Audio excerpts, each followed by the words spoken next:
Assalamualaikum warahmatullahi wabarakatuh.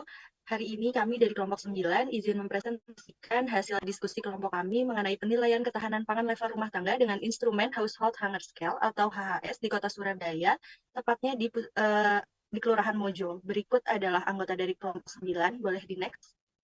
Waktu dan tempat untuk penelitiannya kami mulai dari tanggal 11 sampai 20 Desember 2023 di wilayah Kelurahan Mojo, Kecamatan Gubeng. Untuk teknik pengumpulan datanya, kami menggunakan survei secara online dengan Google Form yang diisi oleh responden sesuai kriteria penelitian dan disebarkan melalui media sosial. Untuk daftar operasionalnya sendiri, ada pendidikan terakhir, jumlah anggota rumah tangga, pendapatan rata-rata per bulan, pengeluaran untuk membeli makanan dalam sehari, dan instrumen HHS-nya sendiri. Boleh di next?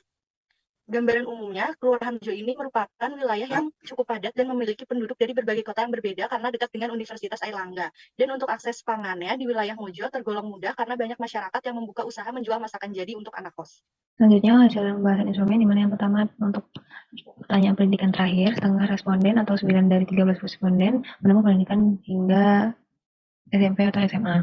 Kemudian untuk 4 responden lainnya menempuh pendidikan hingga pendidikan tinggi atau diploma S1 atau S2. Selanjutnya untuk jumlah anggota keluarga, sebanyak 7 responden memiliki lebih dari 4 anggota keluarga yang tinggal dalam rumahnya. Selanjutnya untuk pendapatan rumah tangga, sebanyak 3 responden memiliki rata-rata pendapatan rumah tangga sebanyak 5 juta. 3 responden memiliki rata-rata pendapatan 2 sampai 3 juta, 3 responden memiliki rata-rata pendapatan 1 sampai 2 juta, dan 2 responden memiliki rata-rata pendapatan 3 sampai 4 juta, dan 2 responden lainnya memiliki rata-rata pendapatan 4 sampai 5 juta. Selanjutnya untuk pengeluaran pembelian makanan mayoritas atau 7 dari 13 sebesar pengeluaran responden untuk membeli makanan sebesar 50 sampai 100 ribu. Selanjutnya adalah pertanyaan terkait dalam 4 minggu atau 30 hari, pernahkah tidak ada makanan untuk dimakan di rumah Anda karena kurangnya sumber daya untuk mendapatkan makanan? Mayoritas menjawab tidak. Next. Selanjutnya untuk pertanyaan jika ya, seberapa sering hal tersebut terjadi dalam 4 minggu atau 30 hari terakhir? Mayoritas menjawab tidak pernah. Next. Kemudian pertanyaan dalam 4 minggu atau 30 hari terakhir, apakah Anda atau salah satu anggota keluarga Anda pernah tidur di malam hari dalam keadaan lapar karena tidak memiliki cukup makanan? Mayoritas menjawab tidak. Kemudian pertanyaan, jika ya, seberapa sering hal tersebut terjadi dalam 4 minggu atau 30 hari terakhir? Mayoritas menjawab tidak pernah. Dalam 4 minggu atau 30 hari terakhir, pernahkah Anda atau salah satu anggota keluarga Anda tidak makan sama sekali dalam 1 hari penuh karena tidak memiliki cukup makanan? Jawabannya semuanya tidak. Lanjut. Lalu pertanyaan selanjutnya, jika ya, seberapa sering hal tersebut terjadi dalam 4 minggu atau 30 hari terakhir? Jawabannya tidak pernah. Lanjut. Lalu keseluruhan skor ketahanan pangan, di mana 6 diantaranya 6 dari 13 responden termasuk kategori little to no hunger, lalu 5 dari 13 responden merupakan kategori moderate hunger, dan 2 responden dari 13 responden merupakan kategori severe hunger. Lanjut. Next. Berikut ini rinciannya. Next, boleh dilanjut oleh teman saya. Berikutnya adalah hubungan antara status ketahanan pangan dengan pendidikan terakhir. Dari survei yang telah dilakukan, jika dilihat dari latar belakang pendidikan, kelima responden yang memiliki skor HS dengan kategori sedang hingga berat, latar belakang pendidikan bisa digunakan sebagai acuan penilaian tingkat ketahanan pangan dalam rumah tangga. Hal ini bisa dilihat dari hasil survei menunjukkan bahwa responden dengan skor HS sama dengan 6, yang menempuh pendidikan tinggi pun tidak ada yang masuk dalam kategori kelaparan sedang bahkan hingga berat dalam suatu rumah tangga. Next.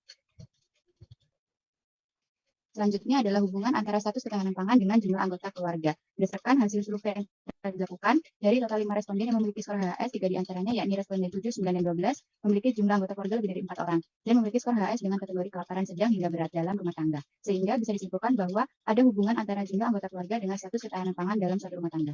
Next.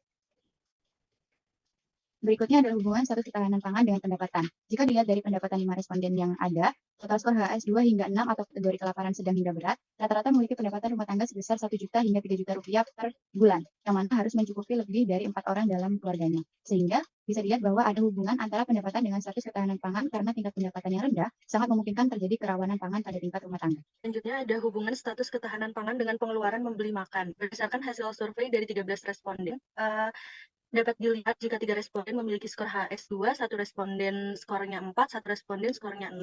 Jika dilihat dari pengeluaran dalam pembelian makanan, rata-rata pengeluaran 5 responden yang memiliki skor HS tinggi sebesar 50 sampai 100 ribu per hari. Dari total pengeluaran yang tinggi, jika tidak diimbangi dengan pendapatan yang tinggi juga, tentunya menimbulkan kesulitan dalam membeli serta mengakses makanan di kemudian hari, sehingga akan menyebabkan terjadinya kerawanan pangan pada tingkat rumah tangga. Sehingga dapat disimpulkan jika terdapat hubungan antara pengeluaran untuk membeli makanan dengan status ketahanan pangan.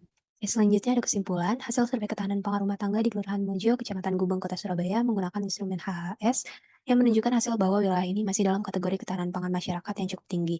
Hal ini dapat dilihat dari hasil survei yang didapatkan responden terbanyak berada pada kategori sedikit atau tidak adanya kelaparan dalam rumah tangga. Untuk sarannya, perlu adanya survei lebih lanjut terkait dengan ketahanan pangan di wilayah Kelurahan Mojo untuk menentukan kondisi ketahanan pangan yang lebih akurat di wilayah tersebut. Program yang sudah ada terkait ketahanan pangan juga perlu dilakukan pemantauan dan evaluasi secara berkala dalam mempertahankan kondisi ketahanan pangan wilayah Kelurahan Mojo yang sudah baik. Berikut adalah daftar pustaka yang digunakan dalam penyusunan penugasan kali ini. Terima kasih atas perhatiannya. Wassalamualaikum warahmatullahi wabarakatuh.